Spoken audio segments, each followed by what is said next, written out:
people have their properties completely leveled to the ground with such wanton impunity, without a lack of empathy to what the people feel at the pain that they are currently going through.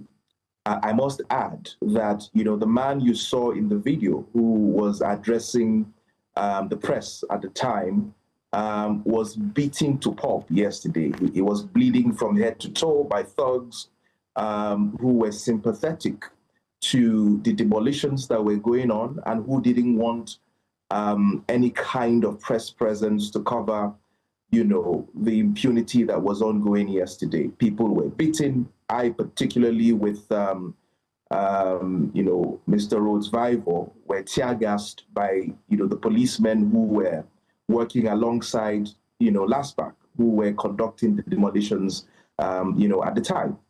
But it's important to also stress the fact that this demolition is also happening against a clear injunction by the Federal High Court in Lagos State, clearly restraining the government from going on with this demolition. The first injunction was issued sometime in May last year. It was extended to sometime in November 12th, 2025. And that same injunction was also extended up until February 2026, pending when parties appear in court.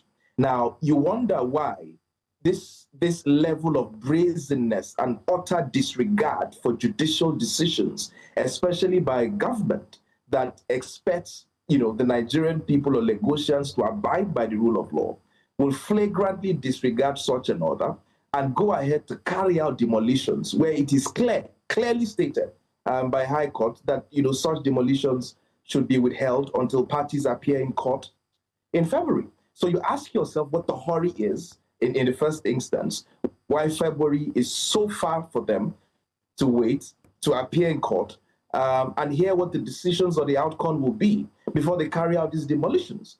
But aside even waiting for a final decision on the restraining order as extended up until February, the question you also have to ask yourself is why a government that is set up and backed up by the rule of law will decide to flagrantly violate a judicial decision that clearly restrains them from carrying out those demolitions. And I must also quickly add, to summarize, that some of the residents there have, or the government rather, has decided to pay out compensations to people who have valid titles, in the housing estate. And it is laughable that the compensation that is being paid